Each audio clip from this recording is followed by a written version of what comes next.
Cruising during the pandemic, what you need to know about vaccinations and if you can cruise without one. Today on Travel with That Guy. Good afternoon, good evening, good morning, whenever you are watching this. This is Will, and this is Travel with That Guy. Today we're going to talk about cruising a little bit. If you've watched a couple of the previous videos, you know that we are getting ready to go on a cruise for the first time in 2 years.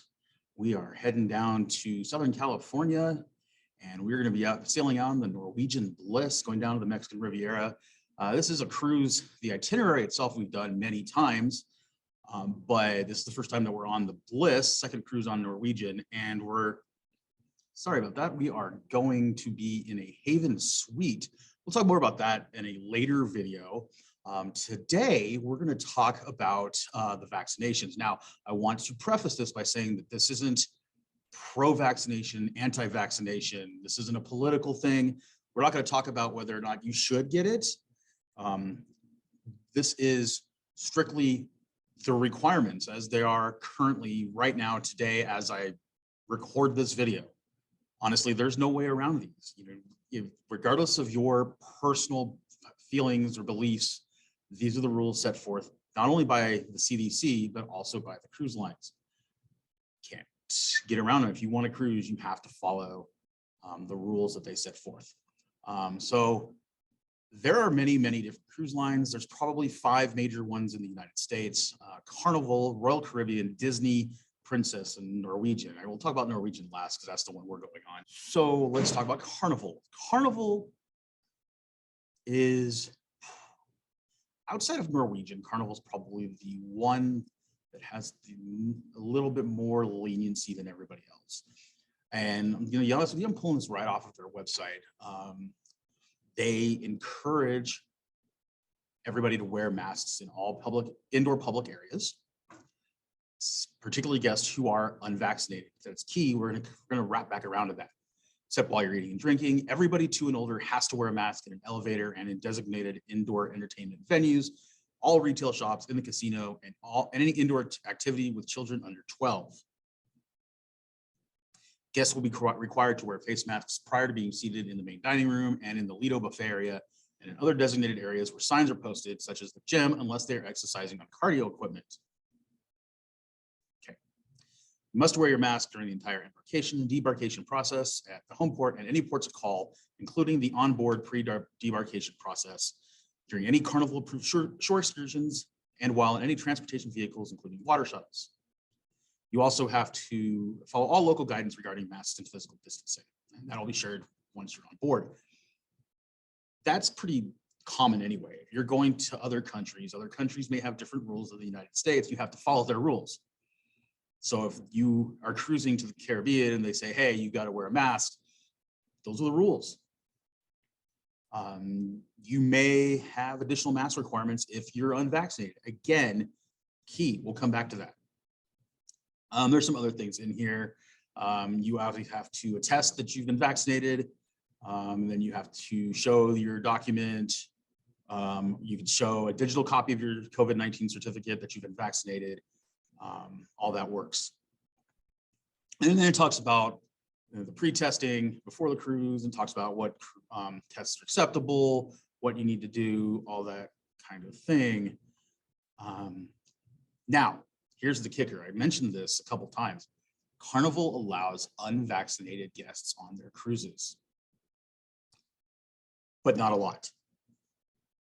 There are numbers of unvaccinated cruises. Depends on the number of vaccinated cruises that are on the cruise.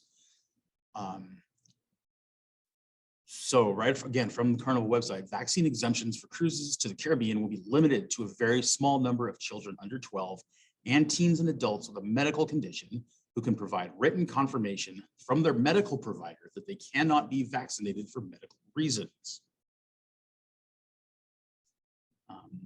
And then there's some, then says our sailings from Florida, Texas, Louisiana, Maryland, South Carolina, and Alabama will operate under these criteria until March 31st of 22, with the assumption that current and evolving restrictions imposed by destinations will remain in place. So like everything else in the last almost 2 years of this COVID pandemic, everything's subject to change on a daily basis. So just because this is accurate as I'm reading this right now doesn't mean that it's going to be accurate when you are looking to cruise.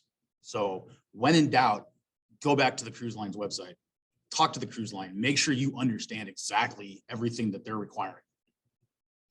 It says vaccine exceptions for ships departing from Long Beach, California will be accepted for children under 12 and as required by US federal law, an accommodation for medical reasons and sincerely held religious beliefs. The next part is the big one. Exemptions for children and adults are not guaranteed and are capacity controlled based on the total number of vaccinated guests projected to be on board. The number of exemptions we are able to grant is far fewer than the requests we receive. While the decision to vaccinate your children is obviously a personal one, if you are a family with children ages 5 to 11 and want to guarantee your ability to sail together, we encourage you to consider your vaccination options. To meet the definition of fully vaccinated, please keep in mind the 3-week interval between doses and the 2 weeks between the final dose. On embarkation day, a minimum of 15 days must have passed since the final dose. So embarkation day must be day 15. Basically, that's saying that if I got my second dose today, and today's December 10th, depending on when you're watching this, I would not be eligible to cruise Carnival until December 25th, which is day 15. Unvaccinated guests must closely follow the application process, and if you're added an exception, must abide by our requirements and protocols. So you're basically saying, yes, I'm unvaccinated. We'll approve you to go. Great. You now have to abide by their requirements. I mean, everybody needs to, but you're definitely needing to abide by them. Request for capacity managed exemption must be submitted within 48 hours of making the reservation. Requests will be processed after the booking is paid in full in sailing date order and once we finalize the estimated count. If you are an unvaccinated guest, your reservation is not considered confirmed unless you receive an approved exemption, which will be issued within 14 days of sailing. Any unvaccinated guests whose exemptions are approved will be required to review and agree to all the restrictions and protocols listed above prior to the boarding of the ship. If we are unable to approve the request, guests will have the option to cancel the unvaccinated guests from a reservation, move to a future sailing date, or cancel with a full refund to the original form of payment. Unfortunately, we cannot assist with expenses related to a denied exemption request, and guests assume all risks related to non-refundable travel costs. And then there's a bunch more. What else do you need to do as an unvaccinated guest? So Carnival, a little bit more lenient with that, in that they're allowing unvaccinated people to go on their cruise line. Let's switch over to Royal Caribbean. Royal Caribbean, the first question you pull up, do I need a COVID-19 vaccine? It says vaccination requirements vary by port of departure and by age group. Below are the current published requirements for select ports. We are continually adding, monitoring, and adjusting information as health conditions evolve. Booked guests will be advised of the latest requirements for their port of departure before sailing. We'll talk about the United States. I mean, those are most people that are watching this are probably leaving from the United States. If you have a cruise that's leaving from a foreign country, I would make sure you know the regulations to those. For any cruises departing the United States, including San Juan, Puerto Rico, all guests age 12 and older must present proof of COVID-19 vaccination with the final dose of their vaccination administered at least 14 days before sailing. Kids age 5 to 11 who have been vaccinated may present proof of full vaccination and follow protocols for vaccinated guests. Talks about what is considered a full vaccination. For guests departing from Florida, this vaccine requirement is the policy of several international governments for a cruise ship to enter their waters. Guests under 12 who are not vaccinated will complete additional COVID-19 testing requirements depending on the length and departure port of their sailing. So what if my child is turning 12 right before our cruise or during the cruise and cannot get vaccinated? If your child is 12 or older on boarding day, they must be fully vaccinated. So if you're on a sailing today and your son or daughter turns 12 today, they must be fully vaccinated.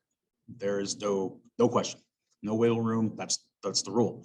If your child is 11 today and you're boarding today and tomorrow they turn 12, you're good shape. They just have to fill out all the other COVID-19 testing requirements for unvaccinated children. So those are about talking about the vaccine.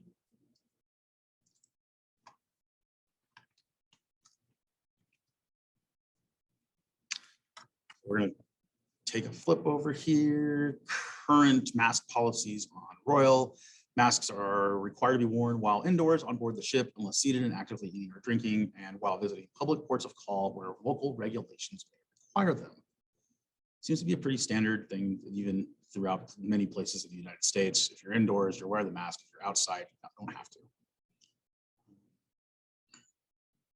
And then it goes on to say, 2 layers of tight weave fabric, no neck gaiters, no open chin bandanas, no scarves, no face masks with valves. Those aren't permitted.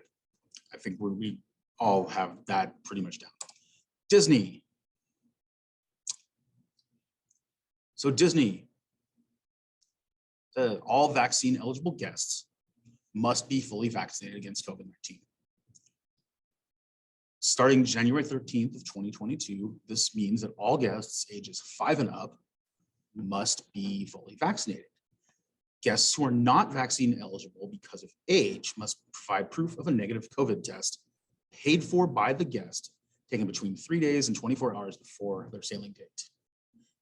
Guests 5 through 11 may complete this in lieu of being fully vaccinated before January 13th of 22. Guests 4 and under must complete the testing requirements. And again, their face covering rule is the same. If you're inside and you're wearing a mask, if you're outside, you don't have to. Ports of call, all that good stuff. Princess, kind of the same idea here. In accordance with health, cruises will operate as vaccinated cruises with guests and crew vaccination rates approaching 100%. Final dose must be done at least 14 days in advance. Proof must be given. As the Pfizer COVID-19 vaccine becomes available to children 5 to 11 years old, following CDC's recommendation, we look forward to welcoming vaccinated guests on board.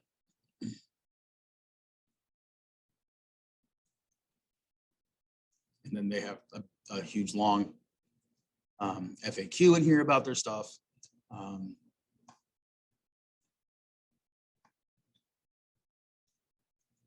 So it doesn't even sound like they're even allowing, they're not even allowing unvaccinated.